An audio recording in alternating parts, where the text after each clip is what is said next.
আমার বিয়ের পরের জুলাই মাসটা স্মরণীয় হয়ে থাকবে।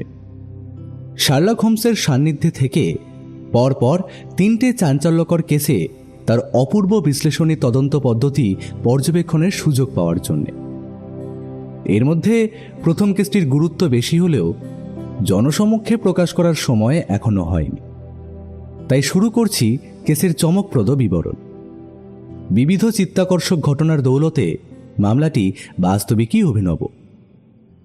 স্কুলে পড়বার সময় পার্সি ফেলপস নামে একটি ছাত্রবন্ধুর সঙ্গে আমার হরিহর আত্মার সম্পর্ক ছিল।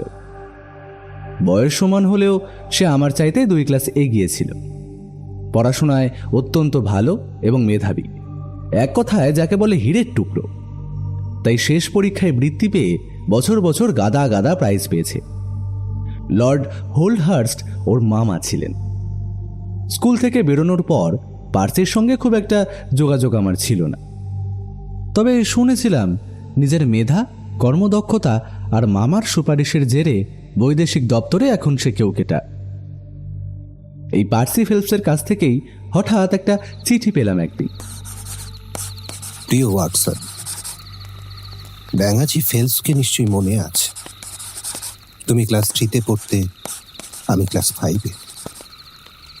মামার মুরব্বিয়ানার জেরে বৈদেশিক দপ্তরে কাজ পাওয়ার খবরও নিশ্চয়ই শুনেছ। নাম, ডাক, যশ, খ্যাতি যখন তুঙ্গে পৌঁছেছে, ঠিক সেই সময় একটা ভয়াবহ ঘটনার ফলে আমার সর্বনাশ হতে বসেছে। ঘটনাটা কি চিঠির মধ্যে তা লিখব না, শুধু শুনে রাখো এর ফলে আমি বিছানা নিয়েছি। কয়েক সপ্তাহ এক নাগারে ব্রেন ফিভারে ভুগে মরতে মরতে বেঁচে উঠেছি। এখনো এত কাহিল যে চিঠিটা পর্যন্ত নিজের হাতে লিখতে পারছি না। ওপরওয়ালা মনে করেন এ ব্যাপারে আর করণীয় কিছু নেই, কিন্তু আমি হাল ছাড়তে রাজি নই। শেষ চেষ্টা করতে চাই। তোমার বন্ধু শার্লক হোমসের সঙ্গে আগে যোগাযোগ করতে পারিনি, রোগের প্রকোপে অস্থির ছিলাম বলে। তাকে একবার আমার কাছে নিয়ে আসতে পারবে? তার পরামর্শ আমার একান্ত প্রয়োজন। যত তাড়াতাড়ি পারো তাকে নিয়ে এসো। তোমার অনেক দিনের দোস্ত, পার্সি ফেলপস। হোমসকে নিয়ে যাওয়ার অনুরোধের মধ্যে এমন একটা ব্যাকুলতা প্রকট হয়েছে যে আমার স্ত্রীও বললে এক্ষুনি বন্ধুবরের কাছে যাওয়া উচিত। ব্রেকফাস্ট সেরে নিয়ে ঘণ্টাখানেকের মধ্যে হাজির হলাম বেকার স্ট্রিটের বাসায়। হোমস তখন ড্রেসিং গাউন পরেই রাসায়নিক বিশ্লেষণ নিয়ে তন্ময়। আমার দিকে একবার চোখ তুলে তাকিয়ে ফের ডুবে গেল বুনসেন বার্নারের নীলচে শিখায় ফুটন্ত বকযন্ত্র মধ্যস্থ তরল পদার্থটা নিয়ে।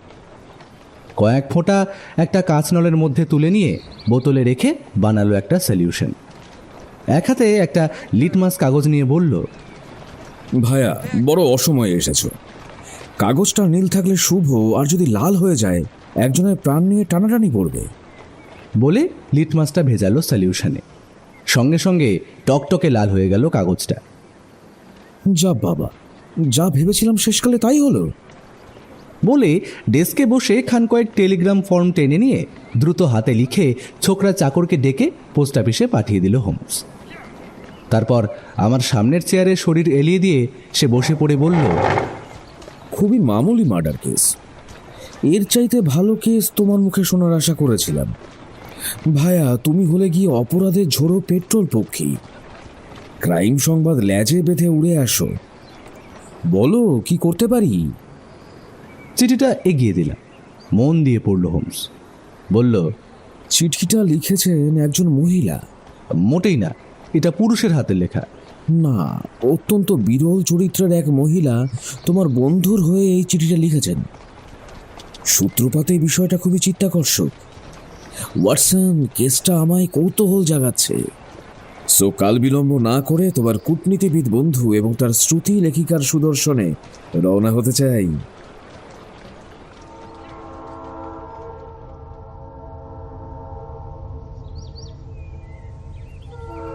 ওয়াটারলু স্টেশন থেকে ট্রেন ধরে 1 ঘন্টার মধ্যেই পৌঁছে গেলাম ওকিংয়ে। ব্রায়ারব্রে বাড়িটা স্টেশন থেকে মিনিট কয়েকের পথ।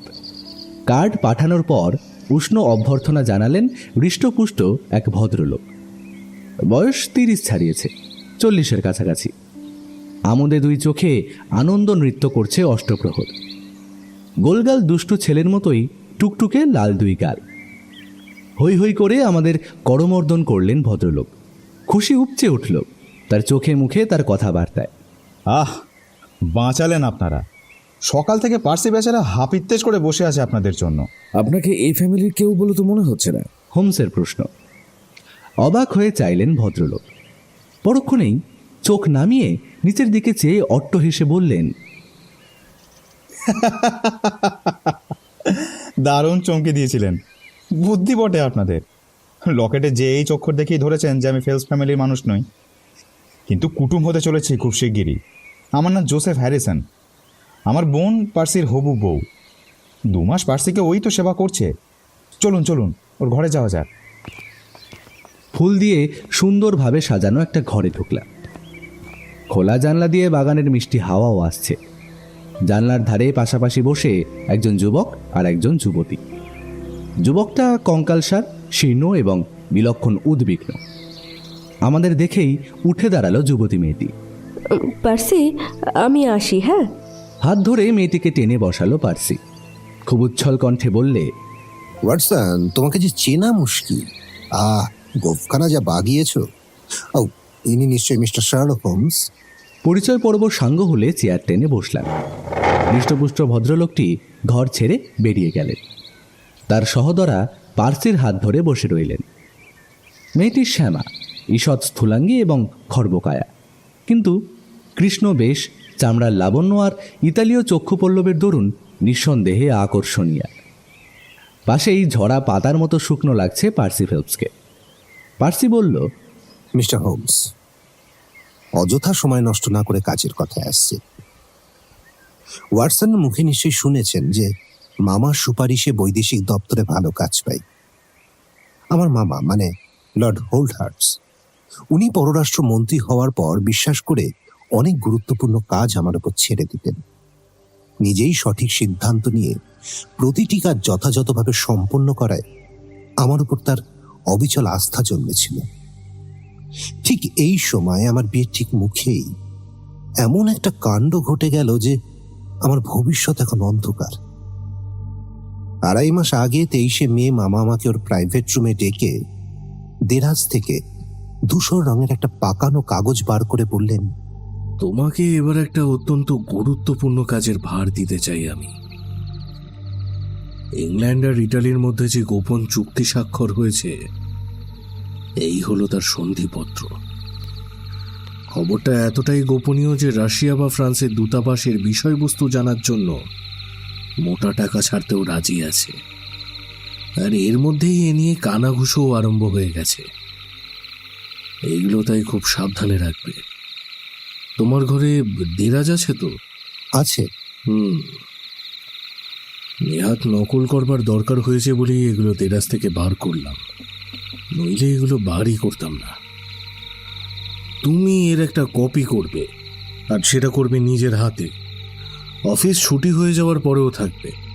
কাজ শেষ হয়ে গেলে নকল আর আসল দুটোই দেরাজে চাবি দিয়ে রাখবে, আর কাল সকালে এসে আমার হাতেই দিয়ে যাবে। কেমন? কাগজটা হাতে নিয়ে 1 সেকেন্ড, বাধা দিল হোমস। এই কথার সময় ঘরে আর কে কে ছিল? আমি আর মামা ছাড়া কেউ না। আচ্ছা, তা ঘরটা কত বড়? লম্বায় 30 ফুট, চওড়ায় 30 ফুট, বেশ বড় ঘর। তার মানে আপনারা ছিলেন ঠিক মাঝখানে? হ্যাঁ, প্রায় তাই। কথা বলছিলেন খাটো গলায়। মামা খাটো গলাতেই কথা বলেন। তারপর মামার হুকুম মতো অফিস ছুটি না হওয়া পর্যন্ত অপেক্ষা করলাম। কেরানি চার্লস গোরোর একটু কাজ বাকি ছিল, সেই পাকে আমি খেয়ে এলাম। এসে দেখলাম সে চলে গেছে। ঝটপট কাজ শেষ করার জন্য উঠে পড়ে লাগলাম, কেননা আমার হবু শ্যালক জোসেফ হ্যারিসন তখন শহরেই রয়েছে। 11টা ট্রেনে তার ওকিং যাওয়ার কথা। পারলে আমিও একই ট্রেনে ওকিং ফিরবো ঠিক করলাম। দলিল নিয়ে প্রথমে গোড়া থেকে শেষ পর্যন্ত একবার চোখ বুলিয়ে নিলাম। দেখলাম সত্যি অত্যন্ত গুরুত্বপূর্ণ দলিল। মামা একটু বাড়িয়ে বলেননি। বিষয়বস্তু ত্রিশক্তির মিত্রতার ব্যাপারে নৌবিভাগ সংক্রান্ত। পড়া শেষ করে কপি করতে বসলাম। বিরাট ডকুমেন্ট, মোট 26টা ভাগে ফরাসি ভাষায় লেখা। ঝড়ের মতো হাত চালিয়েও 9টা ভাগ লিখতেই রাত 9টা বেজে গেল। মাথা ঝিমঝিম করছিল সারাদিনের পরিশ্রমের দরুন। একটু ঘুম ঘুমও পাচ্ছিল এক পেট খাওয়ার ফলে। তাই ভাবলাম কফি খেয়ে চাঙ্গা হওয়া যায়। সিঁড়ির নিচে একজন দারোয়ান থাকে, আমাদের জন্য স্পিরিট ল্যাম্প জেলে কফি বানিয়ে দেয়।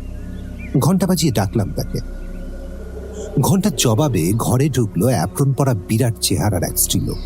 মুখটা রুক্ষ, বয়স যথেষ্ট হয়েছে। শুনলাম সে দারোয়ানের স্ত্রী। কফি আনতে বললাম তাকে, বলে ফের নকল করতে বসলাম। 2টো ভাগ কপি করা হয়ে গেল, অথচ কফি এলো না দেখে অবাক হয়ে গেলাম। এদিকে ঢুলছি বললেই চলে। ঘুম তাড়াবার জন্য উঠে পায়চারি করতে করতে ভাবলাম নিচে গিয়ে তাড়া দিই দারোয়ানকে। দরজা খুলে প্যাসেজে এসে দাঁড়ালাম। একটা ম্যাড়মেড়ে আলো জ্বলছিল প্যাসেজে। সেখান থেকে সিঁড়ি ঘুরে চাতালে পৌঁছেছে। চাতাল থেকে একটা ছোট সিঁড়ি ডান দিকে ঘুরে পাশের গলিতে গেছে।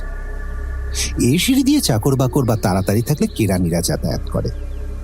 মূল সিঁড়িটা চাতাল থেকে সোজা নেমে হল ঘরে পৌঁছেছে। বাদিকে থাকে দারোয়ান, তারপরে সদর আর রাস্তা। এই তো এই নকশাটা দেখলেই বুঝবেন। ভালোই বুঝছি। হ্যাঁ, তো আমি তো ঘর থেকে বেরিয়ে চাতালে নেমে সিঁড়ি বেয়ে হল ঘরে পৌঁছালাম। দেখলাম মরার মতো ঘুমোচ্ছে দারোয়ান। জ্বলন্ত স্পিরিট ল্যাম্পের উপর টকবক করে ফুটছে জলের কেটলি। ধাক্কা মেরে তুলবো বলে হাত বাড়াতে না বাড়াতেই ঝনঝন করে বেজে উঠল মাথার কাছে ঘন্টাটা। ধর্মর করে উঠে বসলো দারোয়ান। আমাকে দেখেই থতমত খেয়ে বলল, মিস্টার ফেলপস, দেখুন দেখি কি কাণ্ড। হ্যাঁ, জল গরম করতে গিয়ে ফের ঘুমিয়ে পড়েছি। বলেই বিমুড়ো চোখে ঘন্টার আমার দিকে চাইতে লাগলো। ঘন্টা তখনও কাঁপছে। হতভম্ব মুখে বলল, আশ্চর্য ব্যাপার তো, আপনি আমার সামনে দাঁড়িয়ে অথচ ঘন্টা বাজলো কি করে? কোন ঘন্টা? আপনি যে ঘরে বসে কাজ করছিলেন এ ঘন্টা সেই ঘরেরই ঘন্টা। শুনেই বুকটা ছ্যাঁত করে উঠল। ঘর খোলা, টেবিলে গোপন দলিল ফেলে এসেছি কফির তাগাদা দিতে। নিশ্চয়ই ঘরে কেউ ঢুকেছে। পাগলের মতো বেরিয়ে এলাম হল ঘরে। লাফাতে লাফাতে সিঁড়ি বেয়ে উঠে এসে ঢুকলাম ঘরে। দেখলাম ঘর শূন্য। নকল দলিল যেমন তেমনই পড়ে। উধাও হয়েছে আসল দলিল। দুহাত ঘষে উঠে বসল হোমস। সমস্যাটা নিশ্চয়ই মন মতো হয়েছে। মৃদু কণ্ঠে বলল, তখন কি করলেন? আমি ধরে নিয়েছিলাম যে পাশের সিঁড়ি দিয়ে চোর ঢুকেছিল ঘরে, নইলে আমার চোখে পড়তো। ঘরের মধ্যে বা প্যাসেজে কোথাও লুকিয়েছিল না তো? আপনি তো বললেন যে ম্যাড়মেড়ে আলো জ্বলছিল প্যাসেজে। অসম্ভব, লুকোনোর জায়গা ওখানে নেই। তারপর? ঊর্ধ্বশ্বাসে আমাকে ছুটতে দেখে দারোয়ান আমার পিছন পিছন উপরে এসেছিল। আমার ফ্যাকাশে মুখ দেখে বুঝলে সাংঘাতিক কিছু একটা ঘটেছে। দুজনে মিলে ছোট সিঁড়ি বেয়ে তরতর করে নেমে এলাম পাশের গলিতে। এদিকে দরজা বন্ধ, কিন্তু তালা দেওয়া নেই। ঠিক এই সময় কাছেই একটা গির্জাতে পরপর 3 বার ঘন্টা বাজল। রাত তখন ঠিক 10:15। গুরুত্বপূর্ণ পয়েন্ট আস্তিনের সময়টা লিখে নিল হোমস। অন্ধকার রাত, ঝুপঝাপ করে বৃষ্টি পড়ছে। রাস্তার অন্যদিকে একজন কনস্টেবল গাড়ি ঘোড়ার স্রোত বয়ে চলেছে হোয়াইট হলের দিকে। লোকজন কিন্তু নেই। হাঁপাতে হাঁপাতে গিয়ে তাকে বললাম, ভীষণ কাণ্ড, পররাষ্ট্র দপ্তর থেকে একটা দারুণ গুরুত্বপূর্ণ দলিল চুরি হয়ে গেল এক্ষুনি। কাউকে যেতে দেখেছো এদিক দিয়ে? 15 মিনিট ধরে দাঁড়িয়ে আছে। এর মধ্যে গায়ে শাল জড়ানো ঢ্যাঙা মতো একটা স্ত্রীলোক ছাড়া আর তো কেউ যায়নি। দারোয়ান ঝটিতি বলল, আরে সে তো আমার স্ত্রী। আর কি কেউ গেছে? আমার হাত ধরে টেনে দারোয়ান বললেন, তাহলে সে অন্যদিকে পালিয়েছে। আমার কিন্তু খটকা লাগলো। অন্যদিকে টেনে নিয়ে যাওয়ার মতলব মনে হলো। কনস্টেবলকে জিজ্ঞাসা করলাম, কোন দিকে গেছে স্ত্রীলোকটা? অত দেখিনি, তবে খুব ব্যস্ত সমস্ত হয়ে হাঁটছিল, এইটুকু দেখেছি। কতক্ষণ আগে? মিনিট 5 তো বটেই। চিৎকার করে দারোয়ান বলে উঠল, খামোখা সময় নষ্ট করছেন মিস্টার ফেলপস। এই ব্যাপারে আমার স্ত্রী নেই, তার চেয়ে বরং ওই ওই ওই রাস্তার দিকটা খুঁজে দেখি। চলুন চলুন, ওখানে গেলে বরং কাজ দেবে। আপনি যখন যাবেন না তাহলে আমিই দেখছি। বলে যে ছুটতে যাবে, আমি খপ করে ওর হাত চেপে ধরে জিজ্ঞাসা করলাম, এই টাকা হয় কোথায়? ব্রিস্টনের 16 নম্বর আইভি লেনে। কিন্তু কেন বাজে চিন্তা করছেন মিস্টার ফেলপস? এখনো সময় আছে, ওই দিকটা দেখে আসতে দিন। ভেবে দেখলাম তাতে ক্ষতি নেই। পুলিশ কনস্টেবলকে সঙ্গে নিয়ে হনহন করে গিয়ে দেখে এলাম রাস্তার উন্নতি, কিন্তু গাড়ি ঘোড়া লোকজন ছাড়া কিছুই চোখে পড়ল না। অফিসে ফিরে এসে প্যাসেজ পরীক্ষা করলাম। লিনোলিয়াম দিয়ে ঢাকা মেঝেতে পায়ের চিহ্ন থাকা উচিত, কিন্তু সেরকম কিছুই পেলাম না। সন্ধে থেকে বৃষ্টি পড়ছিল? আর সন্ধ্যে 7টা থেকে। কিন্তু মেয়েটা আপনার ঘরে ঢুকেছে 9টা নাগাদ। জলকাদায় ভিজে বুটের ছাপ পরা উচিত ছিল লিনোলিয়ামে। আর দারোয়ানের ঘরে ঢুকে বুট খুলে চটি পরে এসেছিল। ইন্টারেস্টিং। তারপর? ঘরটা পরীক্ষা করলাম। মেঝেতে কার্পেট পাতা আছে, তাই চোরা দরজা নেই। দেয়ালেও লুকোনো পথ নেই। 30 ফুট উঁচু দুটো জানলাই ভেতর থেকে বন্ধ ছিল, চুনকাম করা কড়িকাঠ। দরজা ছাড়া ঢোকার আর পথ নেই। চোর দরজা দিয়েই এসেছিল। ফায়ার প্লেসটা দেখেছিলেন? ফায়ার প্লেসের বালাই নেই ঘরে। একটা স্টোভ আছে, তারে বাঁধা ঘন্টার দড়ি ঝোলে আমার টেবিলের ডান দিকে। তার মানে ঘন্টা বাজানোর জন্যে তাকে টেবিলের ডান দিকে আসতে হয়েছে। কিন্তু চোরটা কি ঘন্টা বাজিয়ে চুরি করে? এ কি বিষম সমস্যায় পড়লাম বলুন তো। অসাধারণ ঘটনা নিঃসন্দেহে। আচ্ছা, পোড়া চুরুট, ফেলে যাওয়া দস্তানা, চুলের কাঁটা বা এই জাতীয় কিছু ঘরে পাওয়া গিয়েছে? না। গন্ধ? গন্ধর কথা তো আগে ভাবিনি। তামাকের গন্ধটন্ধ পাওয়া গেলে তদন্ত করতে সুবিধা হতো। দেখুন, আমি তামাক খাই না, কাজেই সেরকম গন্ধ থাকলে নিশ্চয়ই টের পেতাম। দারোয়ানের স্ত্রীর হন্তদন্ত হয়ে বাড়ি ফেরাটা আমার ভালো মনে হয়নি। দারোয়ান অবশ্য বললে, রাত হয়ে গেছে বলেই হয়তো তাড়াতাড়ি করেছে আমার স্ত্রী। জবাবটা সন্তোষজনক, নিছক অজুহাত বলেই মনে হয়েছে। তাই দলিলটা বাড়ি থেকে হাওয়া হওয়ার আগেই হানা দেব ঠিক করলাম। আধ ঘন্টার মধ্যে স্কটল্যান্ড ইয়ার্ডের ডিটেকটিভ মিস্টার ফোর্বসকে নিয়ে পৌঁছে গেলাম দারোয়ানের বাড়ি। দারোয়ানের বড় মেয়ে দরজা খুলে বলল, মা এখনো বাড়ি ফেরেনি, আমরা সামনের ঘরে বসি। মিনিট 10 পরে সদর দরজার কড়া নড়ে উঠতেই মেয়েটি গিয়ে দরজা খুলে বললে, মা, দুজন ভদ্রলোক তোমার জন্য বসে রয়েছেন। কথা শেষ হতে না হতেই ছুটে যাওয়ার আওয়াজ শুনলাম। মিস্টার ফোর্বস লাফিয়ে উঠে দৌড়ে গেলেন, আমিও পিছন পিছন ছুটলাম। দারোয়ানের স্ত্রী দৌড়ে গিয়ে পিছনে রান্নাঘরে ঢুকতে না ঢুকতেই আমরাও হুড়মুড় করে ঢুকে পড়লাম ভেতরে। চোখ পাখি আমাদের দিকে তাকিয়ে হঠাৎ অবাক হয়ে গেল দারোয়ানের স্ত্রী। বললে, আরে মিস্টার ফ্লেপস যে। মিস্টার ফোর্বস বললেন, পালানোর আগে আমরা কে বলে মনে করছিলে? আমি তো ভাবলাম দালালরা এসেছে, একটা দোকানদারের সঙ্গে ঝামেলায় জড়িয়ে পড়েছি। মিস্টার ফোর্বস বললেন, ওটা কি একটা জবাব হলো নাকি? পররাষ্ট্র দপ্তর থেকে একটু আগেই একটা ডকুমেন্ট লোপাট করে এসেছো, তাই আমরা তোমার পেছন পেছন এসেছি।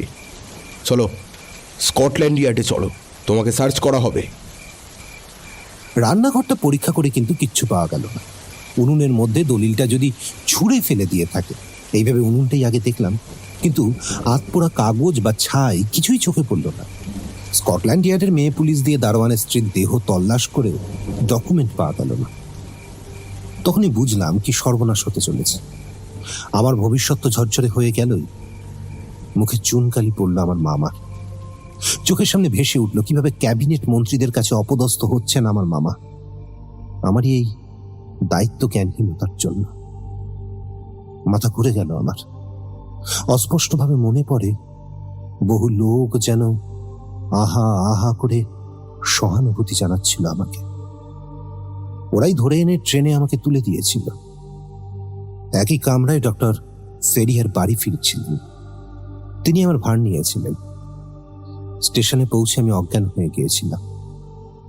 বাড়ি ফেরার সময় পাগলের মতো চেঁচামেচি কান্নাকাটি করেছিলাম।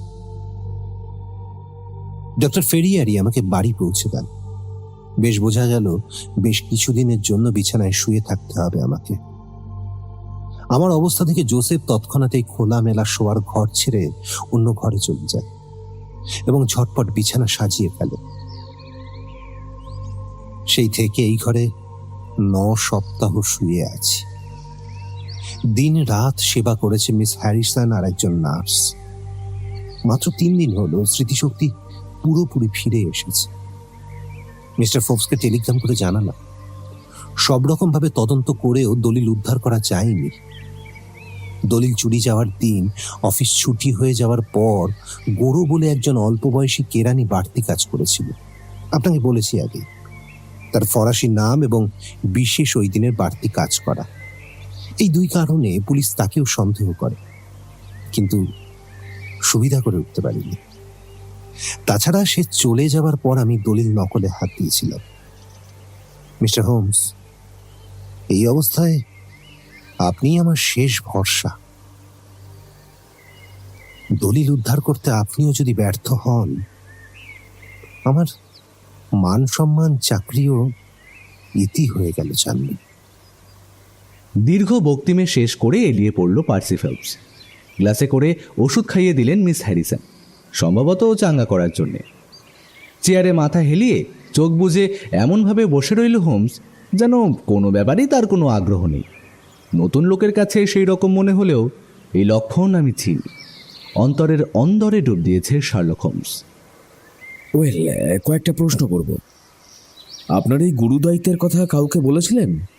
না, মিস হ্যারিসনকে? দায়িত্ব কাঁধে চাপবার একটু পরেই কাজ শুরু করেছিলাম। ওকিং এলাম তো দলিল চুরি যাবার পর। আপনার বাড়ির লোকেরা কেউ আপনাকে দৈবার দেখে ফেলেনি তো? না। ওরা আপনার অফিস চেনেন? নিশ্চয়ই, সবাইকে দেখিয়েছি। দারোয়ান লোকটা কিরকম? আগে সৈন্য ছিল শুনেছি। কোন রেজিমেন্টের? কোল্ড স্ট্রিং গার্ডস 12, যদ্দূর চালে। ধন্যবাদ, ভারী সুন্দর তো। মিস্টার ফোর্বসের কাছ থেকে বিস্তারিত বিবরণ জেনে নেবক্ষণ। অকস্মাৎ জানলার ধারে গিয়ে বোটা সমেত একটা গোলাপ নিয়ে ঘুরিয়ে ফিরিয়ে দেখতে দেখতে যেন আবিষ্ট হয়ে গেল শার্লক হোমস। প্রকৃতির সৌন্দর্যে এভাবে কখনো ওকে আমি বিহবল হতে দেখিনি। বন্ধুবরের চরিত্রের আরও একটা দিক সেই মুহূর্তে খুলে গেল। 2 আঙ্গুলে গোলাপ ধরে স্বপ্নালু চোখে সেদিকে তাকিয়ে আবেশ ভরা কণ্ঠে ফুল সম্পর্কে কত কথাই না বলে গেল। বেঁচে থাকার জন্য আমাদের রোজ অনেক জিনিসেরই দরকার হয় ঠিকই, কিন্তু ফুলের দরকার হয় তার চেয়েও বেশি কারণে। ফুলের গন্ধ, ফুলের রং জীবনকে সাজিয়ে তোলে, জীবনে আশা আনে। স্তম্ভিত হয়ে বক্তৃতা শুনছিল পার্সি আর তার প্রণয়নী। নিঃসীম নৈরাশ্য প্রকট হয়ে উঠল দুজনেরই চোখে মুখে। পর মুহূর্তেই মিস হ্যারিসনের তীক্ষ্ণ কণ্ঠে মিলিয়ে গেল হোমসের দিবাস্বপ্ন। ফিরে এলো মাটির পৃথিবীতে। রুক্ষ কণ্ঠে বললেন মিস হ্যারিসন, মিস্টার হোমস, রহস্য সমাধানের কোনো সম্ভাবনা দেখছেন? স্বর্গ থেকে বুঝি পতন ঘটল শার্লক হোমসের। বলল, রহস্য? কেস বড় জটিল, তবে কথা দিচ্ছি মনের মতো সূত্র হাতে পেলেই আপনাদের জানাবো। গোলাপটা কি দারুণ! Sydney packet, stern magazine, 1893। সূত্রটা কি আদৌ পেয়েছেন? মোট 7টা সূত্র পাওয়া গেছে, তবে তা যাচাই সাপেক্ষ। কাউকে সন্দেহ হচ্ছে? নিজেকে সন্দেহ হচ্ছে। বোধহয় একটু তাড়াতাড়ি সিদ্ধান্ত করে ফেলেছি। ও, তাহলে লন্ডনে ফিরে গিয়ে সিদ্ধান্ত যাচাই করুন। তাই করবো ভাবছি। চেয়ার ছেড়ে উঠতে উঠতে হোমস বলল, অপূর্ব উপদেশ দিয়েছেন মিস্টার ফেলপস। ব্যাপারটা সাংঘাতিক প্যাঁচালো। মিথ্যে আসার স্বপ্ন দেখবেন না, কিন্তু আপনাকে আবার না দেখলে যে প্রাণে শান্তি পাবো না। আমি তো আসছি কালকেই, তবে কি জানেন, ফলাফলটা না বাচকই হবে। ওকে, আপনাকে তো দেখতে পাবো, তবুও জানবো তদন্ত তো চলছে। ভালো কথা, হোল্ডার্স একটা চিঠি লিখেছেন। কি লিখেছেন?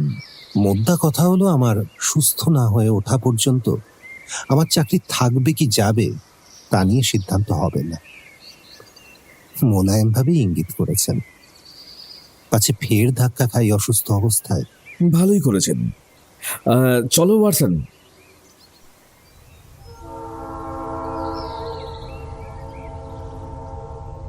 জোসেফ হ্যারিসন স্টেশন পর্যন্ত এলেন আমাদের সঙ্গে। ট্রেনে চাপবার পর ক্ল্যাপহ্যাম জাংশন ছাড়িয়ে না আসা পর্যন্ত হোমস গুম হয়েই বসে রইল। তারপর আচম্বিতে বলল, নিচের ওই বাড়িগুলো দেখেছ? ঠিক যেন শিশে রঙের সমুদ্রে ইটের তৈরি দ্বীপ। ওগুলো ছেলেদের বোর্ডিং স্কুল। ওফ, এই হলো আগামীকালের ইংল্যান্ড। উজ্জ্বলতর, সুন্দরতর, বিজ্ঞতর ইংল্যান্ডের বীজ রয়েছে এইসব ইটের দ্বীপে। ওয়াটসন, ফেলপস নিশ্চয়ই মদ্যপ নন। মনে তো হয় না। আমারও তাই মনে হয়। বদমাসটা ওকে এমন গাড্ডায় ফেলেছে যে টেনে তোলা মুশকিল। আচ্ছা, মিস হ্যারিসনকে কেমন লাগলো তোমার? বেশ শক্ত ধাতের মেয়ে। চরিত্রে একদম ভেজাল নেই। নর্দাম্বারল্যান্ডের 14 লোহার কারবারির একমাত্র মেয়ে। গত শীতে ফেলপসের সঙ্গে আলাপ এবং প্রণয়। বিয়ের আগে বাড়ি এনে রেখেছিল সবার সঙ্গে আলাপ করে দেবে বলে। দাদাও এসেছে সঙ্গে। আর তারপরেই হলো এই বিপত্তি। ভাই বোন দুজনেই আটকে গেল এই বাড়িতে। না না ওয়াটসন, কোথাও একটা গন্ডগোল রয়েছে। আজ সারাদিন তদন্ত নিয়ে ব্যস্ত থাকবো। আমার ডাক্তারি? তোমার ডাক্তারি যদি আমার কেসের চেয়েও বড় মনে হয় তাহলে গেলে যাও। না না, ঠিক আছে, ডাক্তারিটা আপাতত মুলতুবি রাখতে পারবো আমি। রোগীর ভিড়ও তাছাড়া এই সময়ে খুব একটা থাকেও না। মুহূর্তে সহজ হয়ে উঠল হোমস। বলল, তাহলে তো ভালোই হলো, একসঙ্গে চলো ঝাঁপ দি তদন্তে।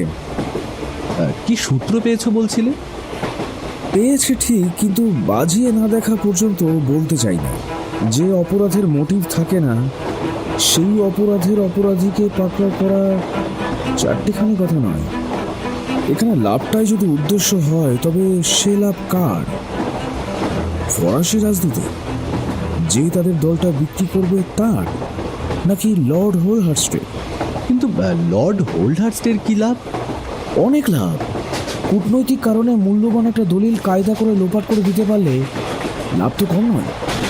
তিনি কিন্তু সেরকম চরিত্রের মানুষ নয়। অতীত অত্যন্ত উজ্জ্বল। জানি জানি ওয়াটসন, সেই জন্যই তো তার সঙ্গে আজ একবার মোলাকাত হবে আমার। ভালো কথা, আমি কিন্তু তদন্ত আরম্ভ করে দিয়েছি। ওকিং স্টেশন থেকে টেলিগ্রাম পাঠিয়ে সবটা সান্ধ্যস দৈনিকে এই বিজ্ঞাপনটা ছাপতে বলেছি। নোট বইয়ের ছেঁড়া পাতায় লেখা একটা বিজ্ঞাপনের কপি হোমস এগিয়ে দিল। বিজ্ঞাপনটা এই রকম: 10 পাউন্ড পুরস্কার। গত 23শে মে পররাষ্ট্র দপ্তরের সামনে অথবা কাছাকাছি রাত 10:15 নাগাদ একজন যাত্রীকে যে ঘোড়ার গাড়িটা নামিয়ে দিয়ে গিয়েছিল তার নাম্বার চাই। 221B বেকার স্ট্রিটে জবাব পাঠান। তার মানে তোমার বিশ্বাস চোর ঘোড়ার গাড়ি চেপে এসেছিল? নইলে লিনোলিয়ামে বৃষ্টিতে ভেজা জুতোর ছাপ পড়তো, কাদামাটির দাগ থাকতো। বৃষ্টি ঝরা রাতে ঘোড়ার গাড়ি চেপে এসেছিল বলেই সেই ছাপ পড়েনি। তাও তো বটে। আমি কিন্তু ধাঁধায় পড়েছি এই রহস্য নিয়ে। চোর কেন ঘন্টা বাজালো?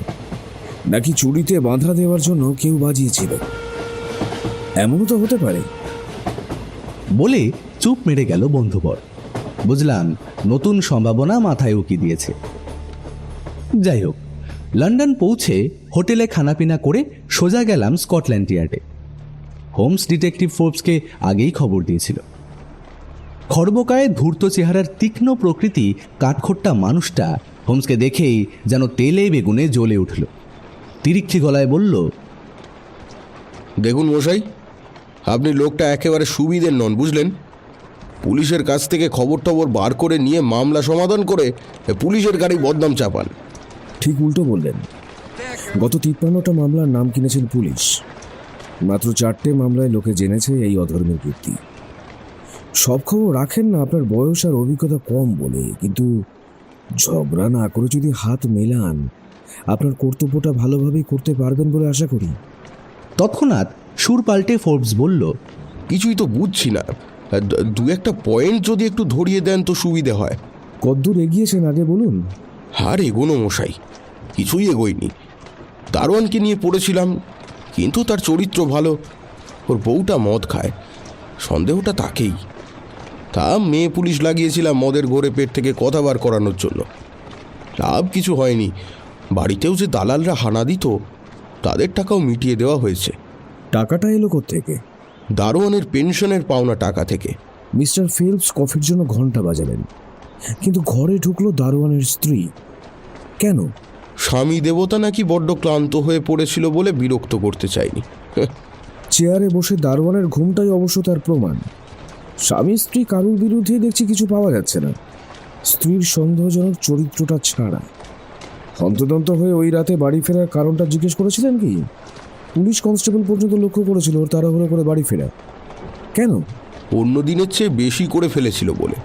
সে বেরিয়ে যাবার অন্তত মিনিট 20 পরে আপনি পুলিশ ডিটেকটিভকে নিয়ে বেরিয়েছিলেন, অথচ বাড়ি পৌঁছলেন তার আগে।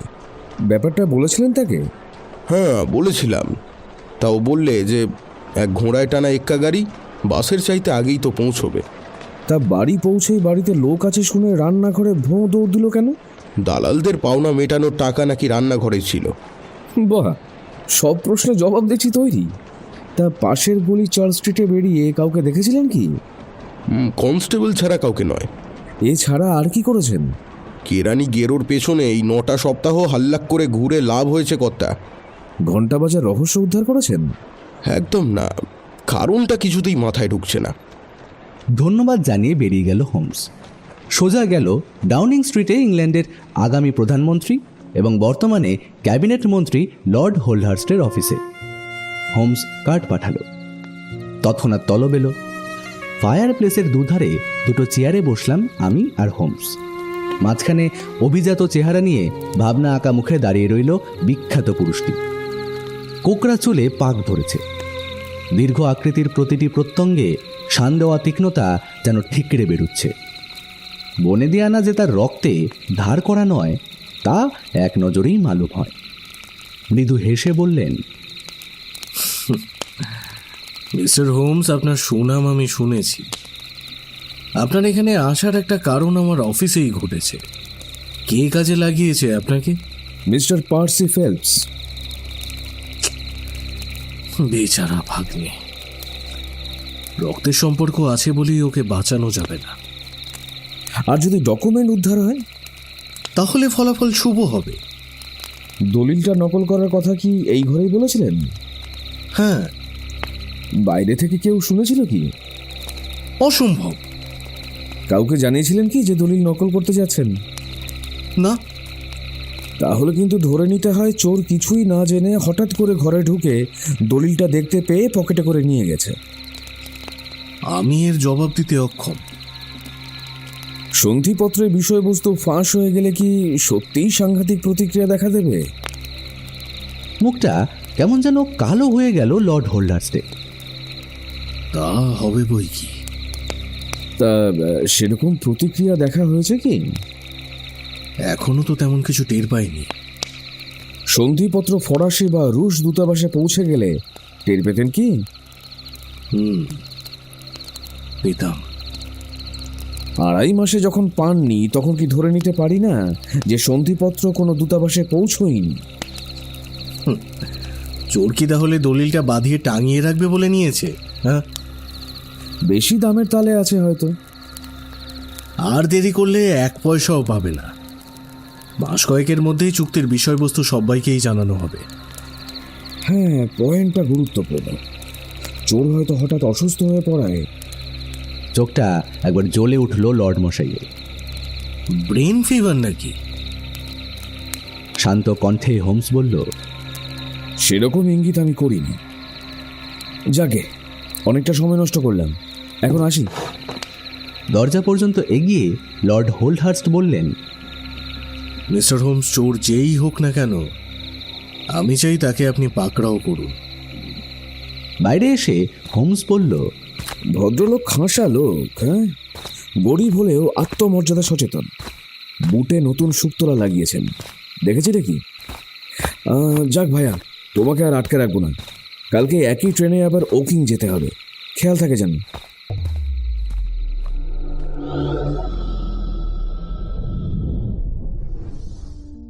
পরদিন সকালে দেখা করলাম বন্ধুবরের সঙ্গে, কিন্তু রেড ইন্ডিয়ানদের মতো নির্বিকার হয়ে রইল হোমস।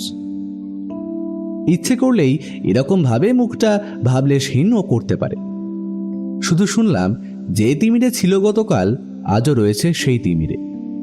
গাড়ির নাম্বার চেয়ে বিজ্ঞাপনের জবাব আসেন। ওয়াকিং পৌঁছে দেখলাম গতকালের মতোই প্রণয়িনীকে পাশে নিয়ে বসে আছে পার্সি, তবে চেহারাটা অনেকটাই সতেজ।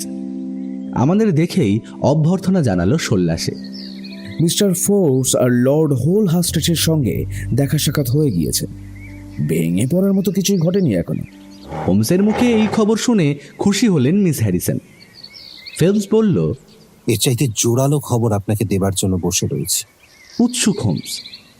ফেলপস বলল, একটা নারকীয় ষড়যন্ত্র চলছে আমাকে ঘিরে। কাল রাতের সাংঘাতিক ঘটনাই তার প্রমাণ। আমি অজাত শত্রু, অথচ শুধু আমার সম্মান নয়, আমার জীবন নিয়েও টানাটানি চলছে। খুলে বলুন।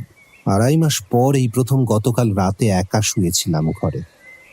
নার্স রাখেনি, অনেকটা সুস্থ বোধ করছিলাম বলে। অল্প আলো জ্বলছিল ঘরে। রাত 2টোর সময় খুটখুট আওয়াজে ঘুমটা ভেঙে গেল। ঠিক যেন ইঁদুরে খুটুর খুটুর করে গর্ত করছে। একটু একটু করে আওয়াজটা বেড়েই চলল।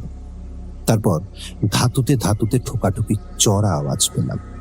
পরপর 2টো আওয়াজ, ঠিক যেন কাছের সার্সির পাল্লার ফাঁকে সরু মতো কিছু একটা ঢুকিয়ে দিয়েই টেনে বার করে নেওয়া হলো। তারপর 10 মিনিট চুপচাপ, কোনো শব্দ নেই। লোকটা বোধহয় খুলতে লাগলো জানলার পাল্লা। আমার দুর্বল স্নায়ু আর সইতে পারল না। লাফ দিয়ে গিয়ে এক ঝটকায় খুলে ফেললাম পাল্লা দুটো। চকিতের জন্য দেখলাম গোবরাটের নিচে গুটি মেরে বসে একটা লোক, আলখাল্লায় ঢাকা মুখের নিচের অংশ। এর বেশি আর দেখতে পেলাম না। বিদ্যুতের মতো লাফ দিয়ে উধাও হলো সে। আমার এই দুর্বল শরীর নিয়ে পেছন নেওয়া সম্ভব নয় বুঝে সঙ্গে সঙ্গে ঘন্টা বাজিয়ে বাড়ি মাথায় করলাম। সবার আগে ছুটে এলো জোসেফ। তারপর সবাই মিলে দেখলো জানলার ঠিক নিচেই পায়ের ছাপ আছে বটে, কিন্তু দিনটা শুকনো থাকার ফলে সে ছাপ কোন দিকে গেছে তা ধরা যাচ্ছে না। তবে বাগানের বেড়া এক জায়গায় ভেঙে গেছে। খুব সম্ভব টোপকে পালানোর সময় ভেঙে পেরিয়ে গেছে। পুলিশকে এখনো কিছু বলিনি। ভাবলাম আপনার মতামত আগে শোনা যাক। মক্কেলের এই কাহিনী অসাধারণ প্রতিক্রিয়ার সৃষ্টি করলো শার্লক হোমসের উপর। চেয়ারে আর বসে থাকতে পারল না, সারা ঘরময় পায়চারি করতে লাগলো। বলল, চলুন মিস্টার ফেলপস, আপনাকে নিয়ে বরং বাড়িটা একবার ঘুরে আসি। নিশ্চয়ই, জোসেফও চলুক সঙ্গে। বায়না ধরলেন মিস হ্যারিসন। আমি যাব। না না, আপনি চেয়ার ছেড়ে নড়বেন না। মিস হ্যারিসন অপ্রসন্ন হলেন, চেয়ারেই বসে রইলেন। সঙ্গে এলেন তার দাদা জোসেফ হ্যারিসন। 4 জনে মিলে লন পেরিয়ে পার্সির জানলার তলায় গেলাম। মাটিতে সত্যিই পায়ের ছাপ রয়েছে, কিন্তু তা এতই আবছা যে কিছু বোঝা যায় না। হতাশ হয়ে হোমস বলল, এত ঘর থাকতে চোরের এই ঘরটাই পছন্দ কেন হলো সেটাই বুঝি না। বসবার ঘর বা খাবার ঘরে ঢুকলেই তো পোয়া ভালো ছিল। রাস্তার দিক থেকে এই জানলাটাই আগে চোখে পড়ে, বললেন জোসেফ হ্যারিসন। বেশ তো, তাহলে ওই দরজাটা দিয়ে এলেই হতো। কিসের দরজা এটা? বাইরের কিছু লোক ব্যবসা করতে এলেই দরজা দিয়ে আসে। রাত্রিরে তালা চলে। আচ্ছা, আগে কখনো চোর পড়েছিল এই বাড়িতে? না, কখনো না। আচ্ছা, শীত দিয়ে লাভ হতে পারে এমন কি কিছু আছে এই বাড়িতে? আর সেরকম মূল্যবান তো কিছুই নেই। তাচ্ছিল্যের সঙ্গে পকেটে হাত পুরে এদিক ওদিক দেখল হোমস। এরকম গাঢালা ভাব ওর মধ্যে কিন্তু এর আগে আমি কখনো দেখিনি। একবার বলল, বেড়া ভেঙে চোর পালিয়েছে শুনেছিলাম, কোনখানটা? পার্সি জায়গাটা দেখালো। ভাঙা টুকরোটা হাতে নিয়ে ঘুরিয়ে ফিরিয়ে দেখে হোমস বলল, না না, মনে হয় না কাল রাতে এখান থেকে কেউ গিয়েছে, কেননা টুকরোগুলো পুরনো। আচ্ছা চলুন, আর কিছু দেখবার নেই। ভাবি শ্যালকের কাঁধে ভর দিয়ে আস্তে আস্তে বাড়ির দিকে চলল পার্সি।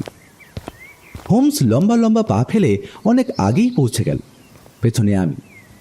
খোলা জানলার ধারে গিয়ে মিস হ্যারিসনকে ডেকে সিরিয়াস গলায় হোমস বলল, আচ্ছা শুনুন, আজ সারাদিন এই ঘরেই থাকবেন, একদম বেরোবেন না, কোনো অজুহাতেই নয়। ব্যাপারটা কিন্তু গুরুত্বপূর্ণ। অবাক হয়ে গেলেন মিস হ্যারিসন। বেশ, তাই হবে। আর হ্যাঁ, আরেকটা কথা, রাতে শোবার আগে দরজা তালা দিয়ে নিজের কাছে চাবি রাখবেন। পার্সি কোথায় থাকবে তাহলে? আমি কি একা থাকবো এখানে? তার ভালোর জন্যই থাকবেন, আমায় কথা দিন, তাড়াতাড়ি। ঘাড় নেড়ে সায় দিলেন মিস হ্যারিসন। প্রায় সঙ্গে সঙ্গেই পেছনে শোনা গেল জোসেফ হ্যারিসনের গলা। হাঁ করে কি বসে আছিস ওখানে? আয়, রোদে এক চক্কর দিয়ে যা। না দাদা, আসলে বড্ড মাথা ধরেছে। মিস্টার ফেলপস, সিধেল চোরের চেয়েও বড় হলো দলিল চোর। আমার সঙ্গে আপনি লন্ডনে এলে চোর ধরতে সুবিধা হবে। সো ঘন্টাখানেকের মধ্যে তৈরি হয়ে নিন, রাতটা শহরেই কাটাবেন। ছুরি হাতে রাতের কুটুম যদি আবার আসে, হতাশ হবে আমাকে না দেখলে। জোসেফ যাবে তো আমার দেখাশোনা করতে? তার কি খুব দরকার? ওয়াটসন ডাক্তার মানুষ, আপনার ভালো মন্দ ওর উপর ছেড়ে দিন। দুপুরে লাঞ্চ খেলাম খাবার ঘরে। মিস হ্যারিসন অক্ষরে অক্ষরে তামিল করলেন হোমসের নির্দেশ। পার্সির শোবার ঘরেই বসে রইলেন, একসঙ্গে খেতেও এলেন না। স্বাস্থ্য ভালো হওয়ার জন্যই হোক কি ঘটনা প্রবাহ তরতরিয়ে নতুন খাতে বয়ে যাওয়ার জন্যই হোক, আনন্দে আটখানা হয়ে খাবার ঘরে একসঙ্গে বসে লাঞ্চ খেলো পার্সি। আমি কিন্তু হোমসের আসল উদ্দেশ্যটা ঠিক ধরতে পারলাম না। কি চাই ও? পার্সিকে মিস হ্যারিসনের কাছ থেকে তফাতে রাখাই কি ওর আসল মতলব? চমক সৃষ্টিতে শার্লক হোমসের জুড়ি নেই। স্টেশনে গেলাম তিনজন, কিন্তু আমাকে আর পার্সিকে ট্রেনে তুলে দেওয়ার পর আচমকাই হোমস বলল তার নাকি এখন লন্ডনে গেলে চলবে না, বুকিংয়ে এখনো কিছু কাজ বাকি রয়েছে। কাল সকালে বেকার স্ট্রিটে ব্রেকফাস্টের টেবিলে ফের দেখা হবে। পার্সি তো হতভম্ব, ট্রেন তখন ছেড়ে দিয়েছে। মুখ বাড়িয়ে চিৎকার করে বলল, বাড়িতে খবর দিয়ে দেবেন, কাল রাতে ফিরবো।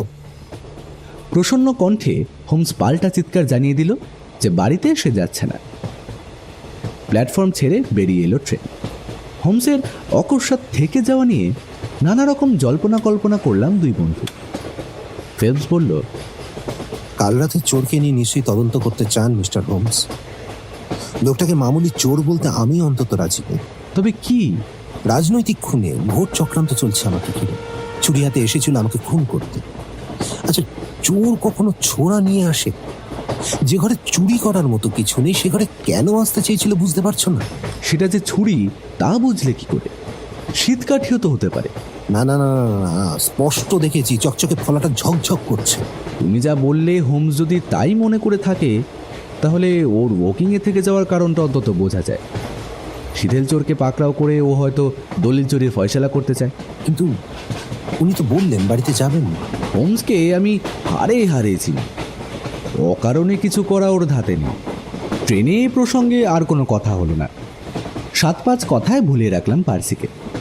একে অসুস্থ, তার উপর আবার দলিল হারানোর উদ্বেগ। তাই হাজার গল্পের স্রোতে ভাসিয়ে দিতে চাইলাম ওর মনের উৎকণ্ঠা আর ভবিষ্যতের দুর্ভাবনাকে। কিন্তু মন বড় বিচিত্র বস্তু, তাকে বাগে আনা মুশকিল। পার্সি বেচারাও দেখলাম কিছুতেই সহজ হতে পারছে না। বেকার স্ট্রিটে এসেও সেই একই কথায় ফিরে এলো বারবার। হোমস কি পারবে দলিল উদ্ধার করতে? কেন সে চুপচাপ রয়েছে? রহস্যের সমাধান অসম্ভব জেনে কি নীরব? আমি ওকে পই পই করে বোঝালাম, শার্লক হোমস যখনই মুখে চাবি দেয় তখনই বরং বুঝতে হবে লক্ষণ শুভ। রহস্য সমাধান হতে আর দেরি নেই। সমাধানের সংকেত সে পেয়ে গেছে, বাজিয়ে না দেখা পর্যন্ত চুপ করেই থাকতে চাইছে। যাই হোক, বুঝিয়ে সুঝিয়ে তো ওকে শুতে পাঠালাম, কিন্তু মনে বুঝলাম এত উদ্বেগ নিয়ে কখনোই ও ঘুমোতে পারবে না। আমিও কি ছাই ঘুমোতে পারলাম? অর্ধেক রাত কেবল এপাশ ওপাশ করেই কাটিয়ে দিলাম। দুম করে হোমস ওয়াকিংয়ে থেকে গেল কেন? কেন সে কথাটা পার্সির পরিবারের কাউকে বলল না? পার্সিকে কেন তার প্রণয়নের কাছ থেকে সরিয়ে আনলো? কেন ভদ্রমহিলাকে সারাদিন পার্সির ঘরে বসে থাকতে বলল? এক একটা কেন এক একটা দুর্মুষের মতো মাথার মধ্যে পিটুনি আরম্ভ করলে কি আর ঘুম হয়? সকালবেলা পার্সির ঘরে গিয়ে দেখি তারও একই অবস্থা। চেহারা আধখানা, অনিদ্রায় মুখ আমসি হয়ে রয়েছে। ওর প্রথম প্রশ্নই হলো, মিস্টার হোমস ফিরেছেন? ফিরবে দাঁড়াও, হোমসের কথার নড়চড় হয় না, হলোও না। ঘড়িতে 8টা বাজার একটু পরেই একটা ঘোড়ায় টানা একটা এক্কা গাড়ি এসে দাঁড়ালো সদর দরজার সামনে। গাড়ি থেকে নামলো শার্লক হোমস। জানলা থেকে দেখলাম বাহাতে একটা বিরাট ব্যান্ডেজ, মুখটা শুকনো আর গম্ভীর হয়ে রয়েছে। ফেলপস বলল, এড়ে এলেন মনে হচ্ছে। সত্যি সত্যি পরাজয়ের চিহ্ন প্রকট হয়েছে শার্লক হোমসের চেহারার মধ্যে। বললাম, গোলকধাঁধার চাবিকাঠি তাহলে ওয়াকিংয়ে নেই, লন্ডনেই রয়েছে, কিন্তু হাতে ব্যান্ডেজ কেন? ফেলপস যেন কোকিয়ে উঠল। হোমস ঘরে ঢুকতেই জিজ্ঞেস করলাম, হোমস জখম হয়েছে মনে হচ্ছে? সামান্যই, দোষটা আমার, হুঁশিয়ার থাকা উচিত ছিল। Good morning mister Phelps. তবে আপনার এই কেসের মতো জট পাকানো মামলা খুব বেশি হাতে আসেনি আমার। চট ছাড়ানো শেষ পর্যন্ত বোধহয় সম্ভব হবে না, তাই না? অভিজ্ঞতাটাই বা কম কি? ব্যান্ডেজটা কিসের? রোমাঞ্চকর কিছু ঘটেছে মনে হচ্ছে। আগে খাওয়া তারপর কথা। 30 মাইল টাটকা হাওয়া খেতে খেতে এসেছি, পেটে আগুন জ্বলছে। গাড়ির নম্বর চেয়ে বিজ্ঞাপনের আর জবাব এলো না দেখছি। যাকে সব চেষ্টা কি আর ফলপ্রসূ হয়? খাবার আনার জন্য ঘন্টা বাজাতে যাচ্ছি, এমন সময় চা আর কফি নিয়ে ঘরে ঢুকলো মিসেস হাডসন। মিনিট কয়েক পরে নিয়ে এলো ঢাকনা দেওয়া খাবারের ডিশ, রাখলো টেবিলে। আমরা বসলাম টেবিলের ধারে। হোমস চনমনে খিদে নিয়ে ঝলমলে, আমি উৎসুক, আর ফেলপস ম্রিয়মান। চিকেন কারির ঢাকনা খুলতে খুলতে হোমস বলল, মিসেস হাডসন রাধেন খাসা। ওয়াটসন, তুমি কি নিলে? ডিম আর শুকরের মাংস। অপূর্ব। মিস্টার ফেলপস, আপনি কি নেবেন, মুরগি না ডিম? ধন্যবাদ, আমার খিদে নেই। আরে মশাই, এই পথটাও একটু চেখে দেখুন না। ধন্যবাদ, খেতে রুচি নেই। দুষ্টুমি নৃত্য করে উঠল হোমসের হীরক উজ্জ্বল দুই চোখে। বলল, আচ্ছা বেশ বেশ, তাহলে আমাকে বাড়িয়ে দিন প্লেটটা। ঢাকা খুলে প্লেটটা বাড়াতে গিয়ে ফ হয়ে গেল পার্সি। ধপধপে সাদা প্লেটের মতোই সাদা মুখে ফ্যাল ফ্যাল করে চেয়ে রইল প্লেটের ঠিক মাঝখানে নীলাভ ধূসর রঙের পাকানো কাগজটার দিকে। পরক্ষণেই ছো মেরে তুলে নিয়ে বিস্ফারিত দুই চোখ দিয়ে যেন গিলে নিল কাগজের চেহারাটা। তারপরেই বিকট চেঁচিয়ে উঠে চেয়ার থেকে ছিটকে গিয়ে মাথার ওপর কাগজ তুলে ধরে ধেই ধেই করে নিচে বেড়াতে লাগলো সারা ঘরময়। সে কি তাণ্ডব নৃত্য! কিছুক্ষণের মধ্যেই অসুস্থ শরীরে বেদম হয়ে পড়ল অকস্মাৎ উত্তেজনার বিস্ফোরণে। আমরা ধরাধরি করে ওকে টেনে বসিয়ে দিলাম সোফায়, গলায় ঢেলে দিলাম ব্র্যান্ডি। কাঁধ চাপড়ে হোমস বলল, আস্তে আস্তে আপনাকে চমকে দেওয়াটা নিশ্চয়ই ঠিক হয়নি। তবে ওয়াটসন জানে, নাটক দেখানোর লোভ আমি সামলাতে পারি না। হোমসের হাত জড়িয়ে ধরে সে চুমুটু মুখে একেবারে একাকার কাণ্ড করে বসল। ফেলপস বলল, ভগবান আপনার ভালো করবেন, আমার মান রাখলেন আপনি। সেই সঙ্গে আমার নিজেরটাও রাখলাম। দায়িত্বপূর্ণ কাজে আপনার গাফিলতির মতোই গুরুত্বপূর্ণ জানবেন রহস্য সমাধানের ব্যাপারে আমার ব্যর্থতা। কোর্টের সবচেয়ে ভিতরের পকেটে দলিলটা গুজে রাখতে রাখতে ফেলপস বলল, কিন্তু পেলেন কি করে? হোমস তখন মাংস, ডিম আর কফি খেয়ে নিয়ে আর হয়ে বসে পাইপ ধরিয়ে যা বলল তা খানিকটা এইরকম। আপনারা তো চলে গেলেন, আমি ফ্লাক্সে চা আর প্যাকেট স্যান্ডউইচ নিয়ে সন্ধে নাগাদ গিয়ে দাঁড়ালাম আপনার বাড়ির পাশের রাস্তায়। রাস্তা ফাঁকা হয়ে না যাওয়া পর্যন্ত সবুর করলাম। তারপর বেড়া টপকে ঢুকলাম বাগানে। ফটক দিয়ে এলাম না, পাছে কেউ দেখে ফেলে। গাছের আড়ালে গা ঢেকে পৌঁছলাম আপনার জানালার সামনে রোডোডেন্ডন ঝোপের মধ্যে। হামাগুড়ি দিয়ে যেতে হয়েছিল বলে প্যান্টের হাঁটুর এই অবস্থা দাঁড়িয়েছে। জানালা খোলা, খড়খড়ি তোলা। দেখলাম টেবিলে বসে বই পড়ছেন মিস হ্যারিসন। রাত 10:30টায় উঠে পড়লেন, দরজায় চাবি দিয়ে শুতে গেলেন। দরজায় চাবি দিল কেন? আমি শিখিয়ে দিয়েছিলাম বলে। আরে মশাই, আপনার পকেটের ওই কাগজটা কোনো কালেই আপনার পকেটে ফিরে আসতো না তার সাহায্য না পেলে। যাক, তারপর বসে রইলাম তো রইলামই। 15 মিনিট অন্তর ঘন্টা বাজতে লাগলো দুর্গের গির্জাতে। ঠিক 2টো নাগাদ খিল খোলার আর চাবি ঘোরানোর ক্যাচ ক্যাচ শব্দ কানে এলো। চাকরদের যাতায়াতের দরজা খুলে চাঁদের আলোয় এসে দাঁড়ালেন মিস্টার জোসেফ হ্যারিসন। জোসেফ? যেন দম আটকে এলো ফেলপস। মাথায় টুপি নেই, কালো আলখাল্লা দিয়ে ঢাকা মুখের নিচের অংশ, যাতে হঠাৎ দেখলে চেনা না যায়। দেওয়ালের ছায়া গা ঢেকে পা টিপে টিপে আপনার জানালার সামনে গিয়ে একটা লম্বা ছোড়া বার করে ঢুকিয়ে দিলেন খড়খড়ির পাল্লার ফাঁকে। 4 মারতেই সরে গেল ছিটকিনি, খুলে গেল পাল্লা।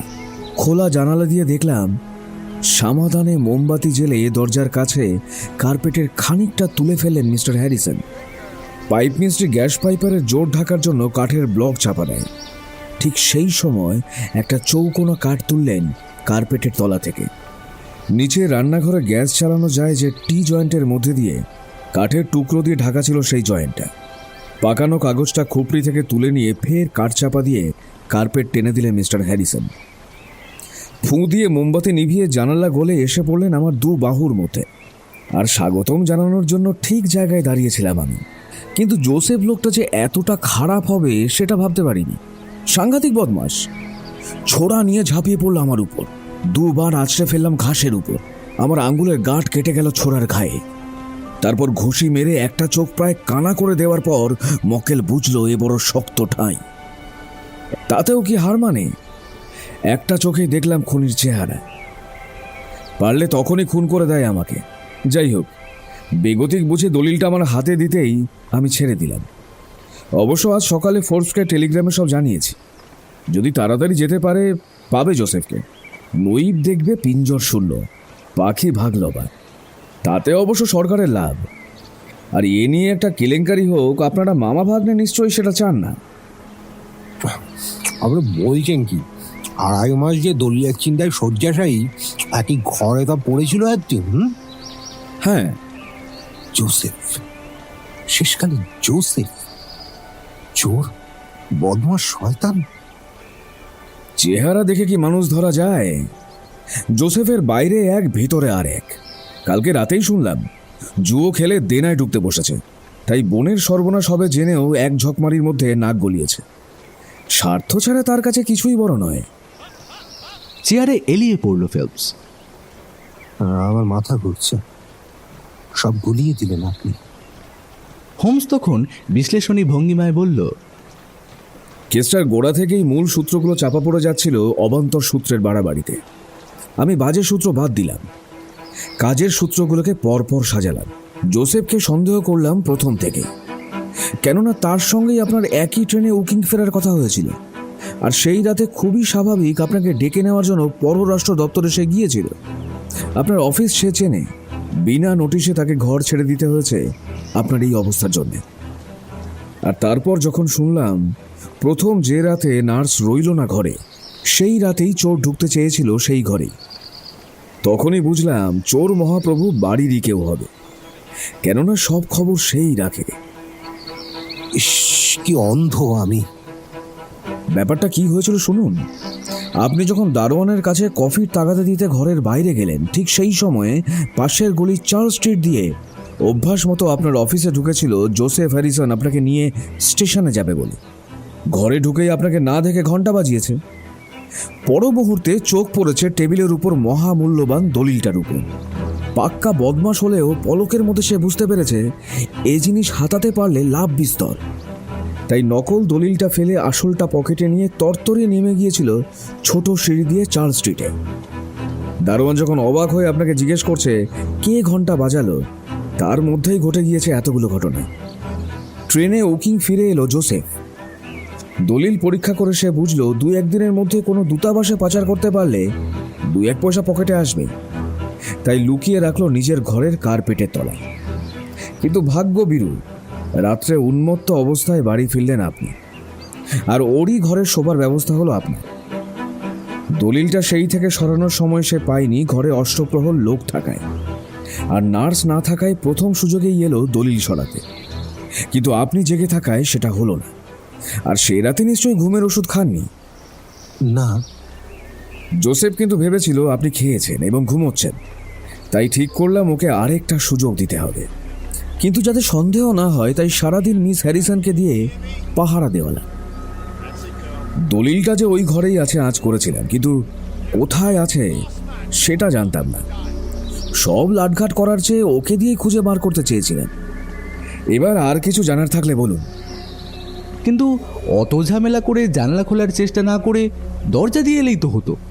7 জনের শোবার ঘর পেরিয়ে তবে দরজার সামনে পৌঁছতে হতো। খামোখা ঝুঁকি না নিয়ে লন পেরিয়ে জানালায় গিয়েছিল সেই কারণেই। ছোড়া নিয়েছিল কেন?